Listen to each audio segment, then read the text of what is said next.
Hi, I'm Denise Fuller, and I am a baby YouTuber. I just started reading my poetry on YouTube about 2.5 weeks ago. But my real passion and what I believe my gift is short stories, very short stories. So, this is one of my short stories, and it is titled The Image of Me, and all of my stories are fiction. I hope you enjoy it. The image of me. At this point in my life, it had become one of my favorite pastimes. And although it seemed weird to my family, every Wednesday I looked forward to it. I sat in my favorite seat by the window, and it still amazed me how it was always available whenever I arrived. It was as if there was a sign displayed on the table that read, "Reserved for Robin."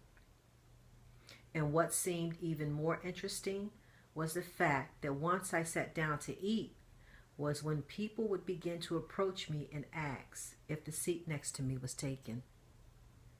And I would reply, "Yes, it is."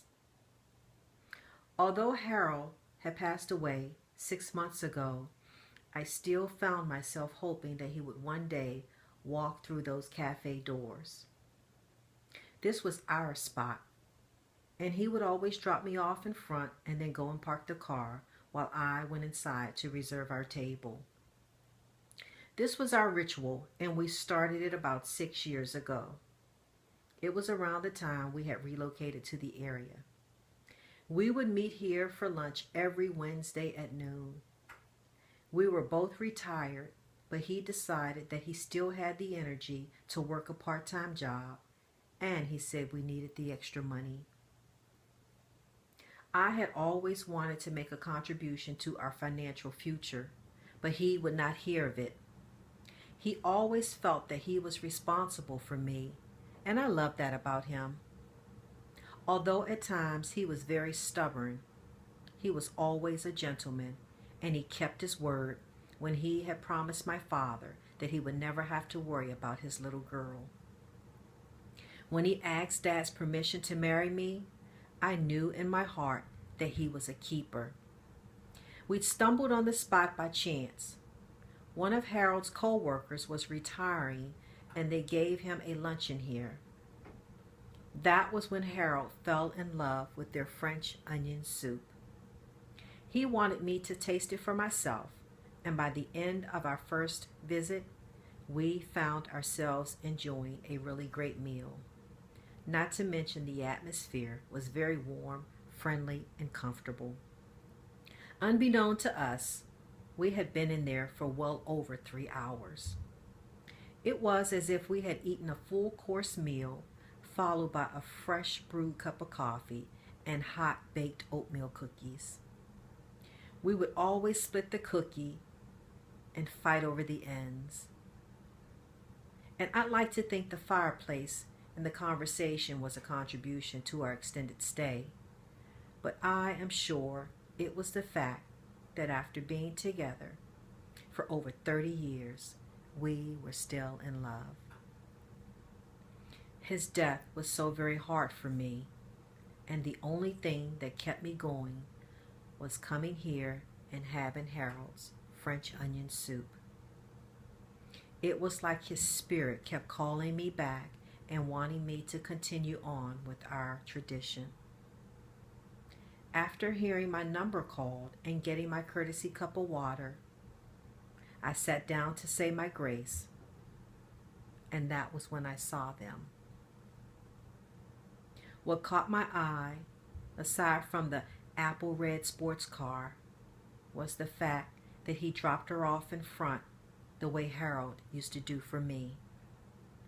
As she got out of the car to shut the door, I caught a glimpse of the way that she looked at him. It was the same look that I used to give to Harold.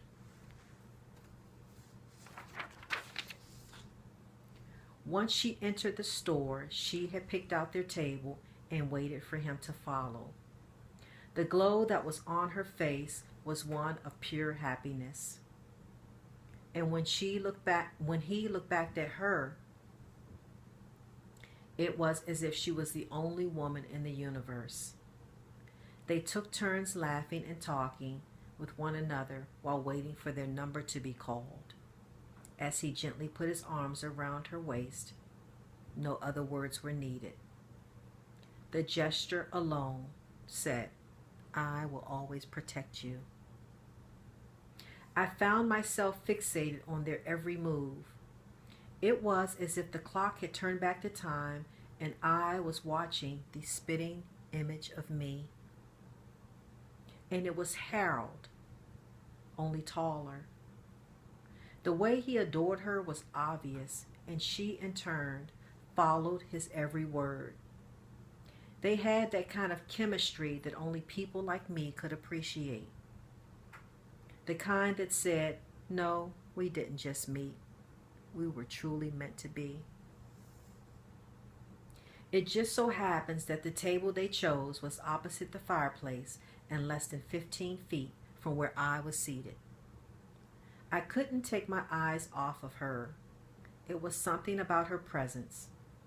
She seemed so free, so confident, and so complete. And what appealed to me the most is the fact that I don't think she was even aware of it. Which tells me that it was probably one of the reasons why he was so drawn to her. Her innocence and her strength combined with the smile that lit up the entire restaurant. Occasionally she would laugh, and it caught the attention of all the customers, but not in an annoying way. It was the kind of laugh that forced you to say, "I'll have what she's having." And when she laughed, he would smile with a look of intense pleasure. I got the impression that he was intrigued by her conversation and she with his responses. It was clearly a balance of give and take, and neither dominated the conversation.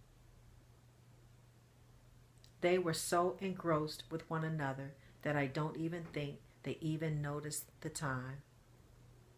At least she didn't, because as far as I could tell, she never took her eyes off of him, except when she got up to use the ladies' room. And when she did, I found myself staring at him with a bit of nostalgia.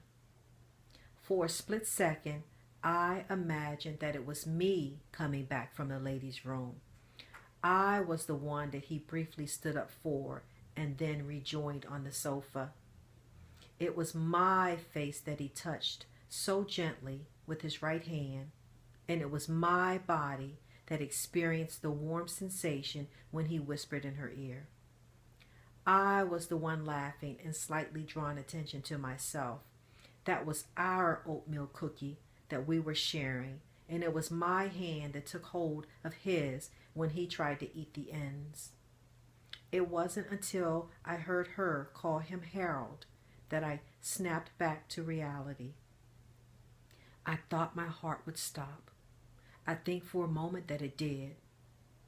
And when it started back up, I gathered my things and quickly headed for the door. It was that moment that our eyes locked. I returned the greeting and then motioned towards the door, but I had trouble opening it. The gentleman and him politely said hello and then got up to open the door for me. Something Harold would have done. I graciously thanked him and briefly touched his hand. It was my way of saying good night to Harold.